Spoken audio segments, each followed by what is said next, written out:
At 15, I discovered what silence meant. I wrapped myself in the absence of my brother's voice and let it smother me. And I was 18 before I remembered that I had something to say.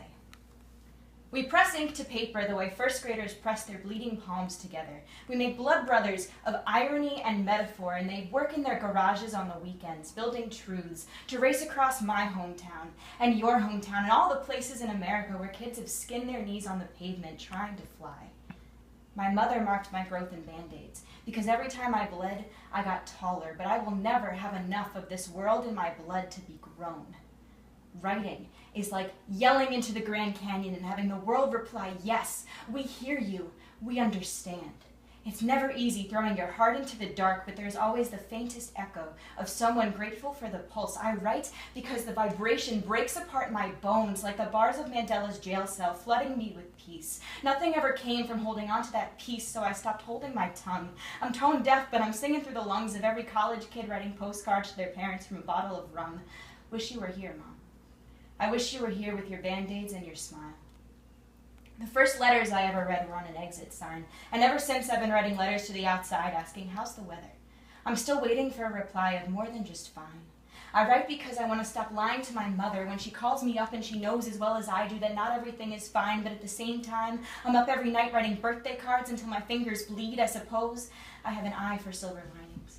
It's like tripping balls in a bathroom when even the white linoleum looks holy when it starts to move, so I've been running for the home I wrote about in a travel notebook when I was 7. The one I could never quite find on a map. You know, I only think I ever found it in that notebook, but some places are like that. I write because people deserve to know about the girl who lost her virginity and her mind back in '79 and grabbed a guitar and ran to Love Park in Philadelphia where she married her voice, and they've been happy together for 34 years. I write because people deserve to know about the teacher with 2 kids, 4 jobs, and still enough time in his day to bring coffee to a 17-year-old girl, try not to think about the Vicodin in her backpack and the vodka in her kitchen, and the brother found dead hanging by his bed linens. They deserve to know that the world is made of truth and madness, and you could grow gardens in it up to the sky. They deserve to know why gospel music isn't pure, but it's the muddy lowlights that give it depth. They deserve to know that there are others out there asking the same questions they're asking, like how's the weather, and what was your mother like, and listen, do you hear that music? Inject me into your veins, love. You're already the reflection in my blood, and I'm standing here with open hands, connected to you, who's connected to him, by links of paper signed by people I've never met, to carry on here in time come after death the second you tell me about your fingerprints. I'm already reaching for a pen to write the lyrics to a love song about all the places on the subway where my hands rested 2 years after yours. We haven't come home yet. I'm trying to trace us a map, but human is hard to get at. I'm still looking, love. And I won't give up until every living notebook is filled up.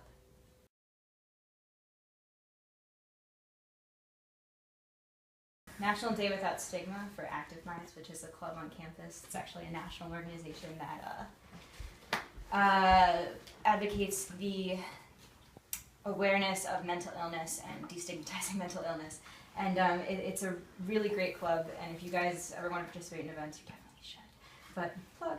But, so I wrote this for National Day Without Stigma, which is like our biggest event for kind of getting the word out about mental illness and kind of opening up conversations about it. So this poem is called Conversations. He tells me there are days when his covers won't let him out of bed, and I know why. He looks at me with eyes that plead to know about the food I don't eat because my hips are still too wide. Instead, I smile. Let me make you some coffee, I say. And I can't tell you how many days I beat myself up wondering if he'd still be here, if I'd only said, I'm tired too.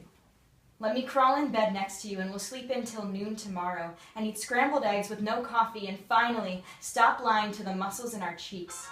We're told to share the music in our heads, but what happens when we miss a beat? In cold seats in classrooms where they tell us that living shouldn't destroy our minds. Well, I'm getting cold feet committing to a smile that's collapsing like Legos on my lips because I built it on braces and silence and stories that don't mean shit. So this poem is my apology for filling my backpack with fallen leaves that just wanted rest. I forget that we learn to dance in the absence of footsteps.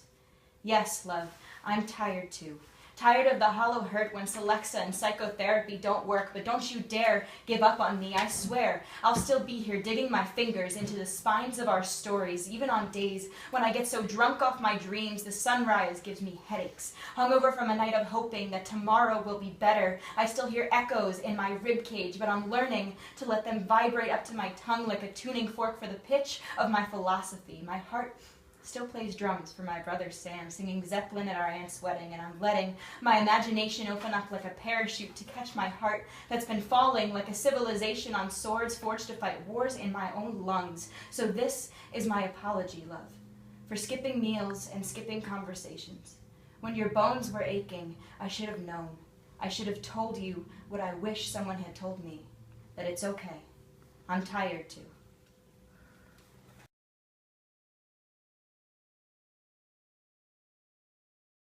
Ow, ow! It says I need to talk more. Just kidding.